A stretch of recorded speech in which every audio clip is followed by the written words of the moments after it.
Merhabalar, bu videoda size kum boncuktan herringbone tekniği ile kordon yapımını anlatacağım. Bu gördüğünüz düz kordonu nasıl yapıldığını, başlangıcını göstereceğim. Bunun için her zamanki gibi 16 numara boncuk iğnesi ve naylon ipliğimizden kullanacağız. Ve istediğimiz renklerde kum boncuklarımız var. Bu fazla uzatmadan hemen videoya başlayalım.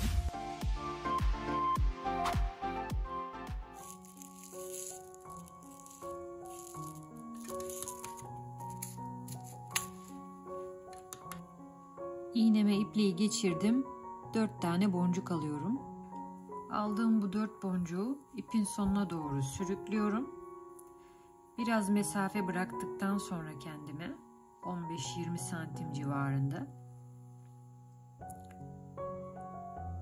son 2 boncuğun içerisinden geçiriyorum.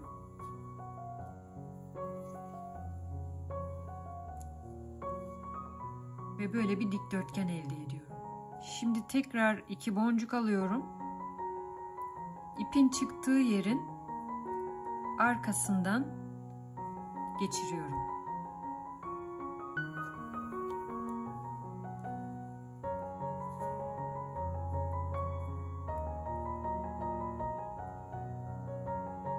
Şu şekilde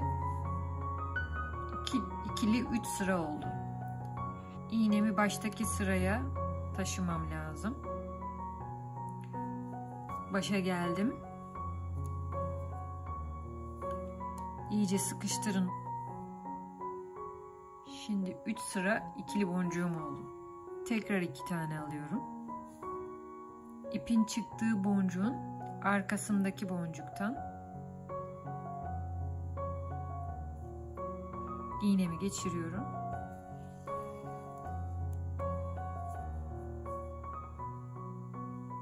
Böylece 4 sıra oldu. İpimi uçtaki boncuğuma taşımam lazım. Hemen yandaki sıranın içinden geçiyorum. Boncuk almadan.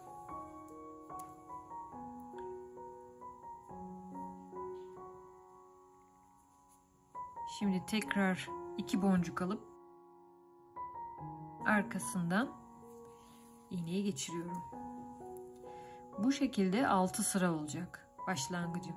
İğnemi baştaki sıraya getiriyorum. Bakın şöyle ip uçta olacak ki 2 tane boncuk aldığımızda yanına yerleşsin boncuklar. Son sıram 2 tane daha aldım. Çıktığı yerin arkasından iğneyi geçirdim. Ve tekrar ipi baştaki sıraya getirdim. Böylece elimde şöyle 12 tane boncuk oldu. Yani ikili boncuklardan oluşan 6 sıra. Karşıdaki sıraya geçirdiğimde olabildiğince yakın göstermeye çalışıyorum. Buradan çıkan ipi buradan geçirdiğim zaman bu kendini çekip yuvarlak oluşturacak. Bakın şöyle bir yuvarlak oldu. Hemen karşıki sıradan aşağı, yani ipin çıktığı yerin karşı sırasının aşağı doğru iğnemi geçirdiğimde artık elimde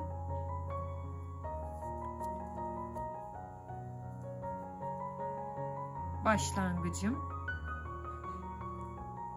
hazır. Bundan sonra sürekli aynı işlemi tekrarlayacağız. 2 boncuk alacağız. İpin çıktığı yerin yanındaki boncuktan bir aşağı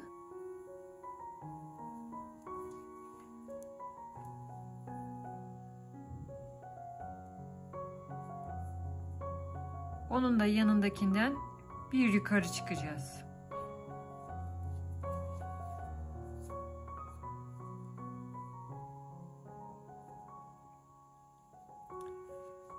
Tekrar 2 boncuk alıyorum. yanındaki boncuktan bir aşağı,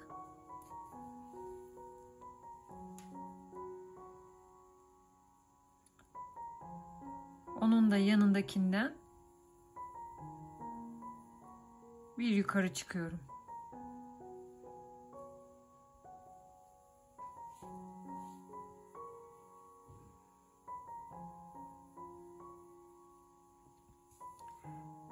İki boncuk alıyorum. Yanındaki boncuktan aşağı iniyorum. Şimdi sırayı tamamladık ya.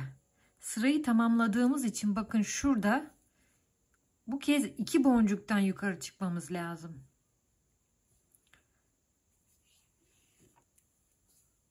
Evet. Böylece bir sırayı tamamladık.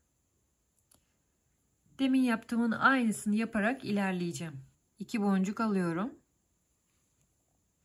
İpin çıktığı boncuğun yanındakinden bir aşağı, onun da yanındakinden bir yukarı.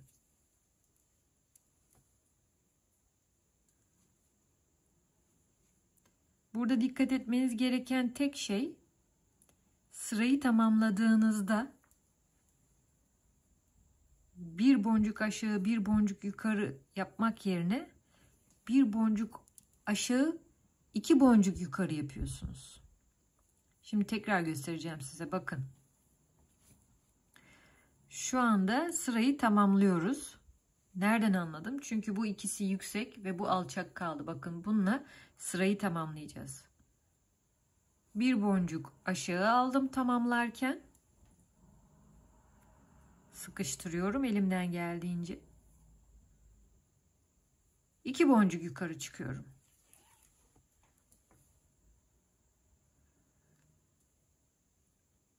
Artık sıra başındayım.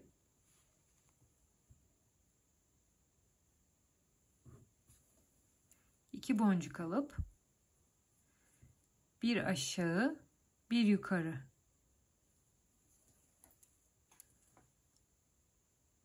şeklinde ilerliyorum. Sadece sıranın sonuna geldiğimde bir aşağı 2 yukarı yapıyorum.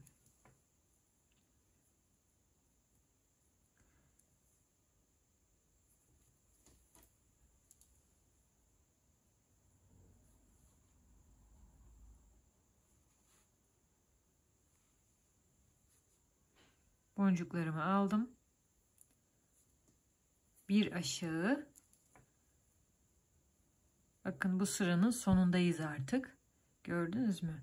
Buradan 2 yukarı yapıyoruz. Hepsi bu. Herringbone tekniğiyle yapılan kordon şeklinde örgü bu şekilde ilerliyor.